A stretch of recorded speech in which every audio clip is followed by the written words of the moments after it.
50 drones, 2 minutes. 1 aircraft carrier. That's all it takes to create a problem the US Navy can't solve with missiles. Not because the missiles don't work. They work perfectly. Every single intercept is textbook accurate. The problem is the bill.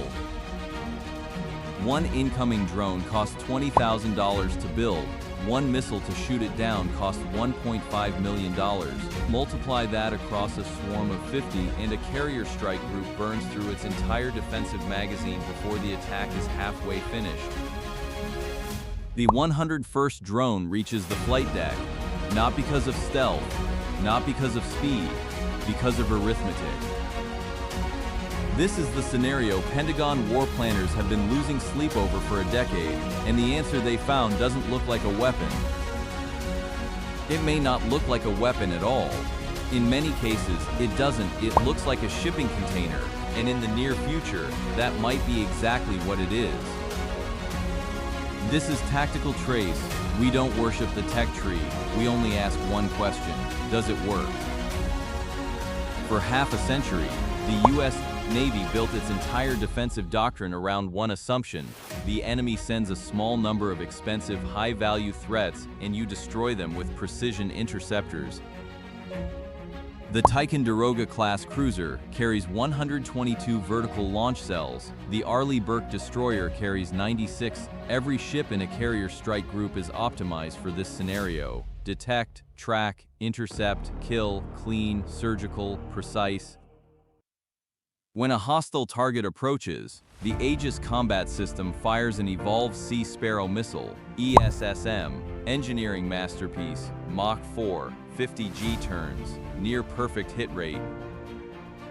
Unit cost, $1.5 million per shot. The cheap suicide drone it intercepts costs $20,000 to build. That is a 75-to-1 financial disadvantage every single time. Now scale it. If you have 100 interceptor missiles and the enemy launches 150 drones, the outcome is mathematically predetermined before the first trigger is pulled. No radar precision, no software upgrade, no tactical adjustment changes the answer. The 101st drone reaches the ship. And here is what makes admirals genuinely lose sleep in a combat zone. Replenishing vertical launch cells is nearly impossible. Once the magazines run dry across the strike group's destroyers and cruisers, the entire formation is effectively defenseless. The carrier abandons its strategic position and sails home to rearm. The armor was never pierced. The wallet was emptied. That is not a weapons failure. That is the enemy winning with a calculator. The Navy's answer has been in development for years, and it is already deployed at sea. The HELIOS system, high-energy laser with integrated optical dazzler and surveillance, installed aboard USS Pribble, an Arleigh Burke-class destroyer, developed by Lockheed Martin, the most capable operationally deployed naval laser in the American fleet. Before that, the LAW system tested aboard USS Ponce in the Persian Gulf proved the foundational concept, a directed energy weapon that uses the ship's own electrical power as ammunition. Cost per engagement with a kinetic missile, $1.5 million. Cost per engagement with directed energy, approximately $1. The cost of the electricity consumed to fire the beam.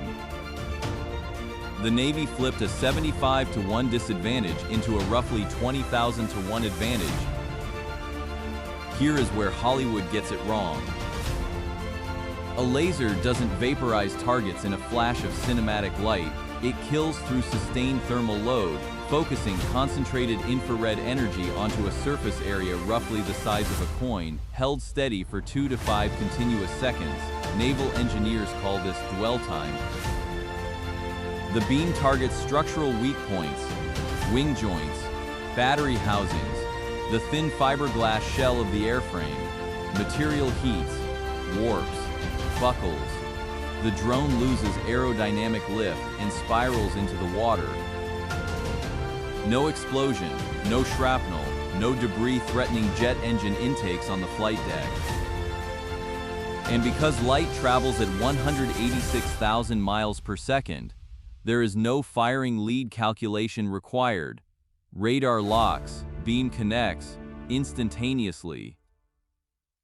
But the limitations matter just as much as the capabilities. Current operational directed energy systems are effective against small, slow, low-altitude drones. They are not burning through the hardened casing of a hypersonic anti-ship missile at Mach 5.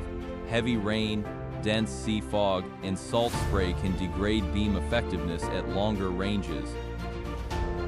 This is not a weakness, it is the entire design logic. The laser handles the cheap threats, the kinetic missiles are preserved for the threats that actually require them. Here is where the concept gets genuinely significant and where the visual that stays in your memory comes from. Traditional naval weapons integration requires dry dock, structural redesign, years of engineering, billions in shipyard contracts. Adding meaningful new capability to a deployed warship normally means a multi-year modernization window. The modular, containerized weapons concept breaks that logic entirely. A self-contained directed energy system, packaged to connect directly into a ship's existing electrical infrastructure, can theoretically be deployed in days rather than years. No hull cuts, no dry dock, no schedule that slips by 18 months. It may not look like a weapon. In many cases, it doesn't. It looks like a shipping container. And in the near future, that might be exactly what it is. On a nuclear-powered carrier, this concept reaches its full potential. Nimitz and Gerald R. Ford-class carriers run on nuclear reactors, generating electrical output far beyond any conventionally powered vessel. That power plant, originally designed purely for propulsion, becomes a permanent, effectively unlimited energy source for directed energy weapons. The nuclear reactor stops being just an engine. It becomes an ammunition factory that never shuts down.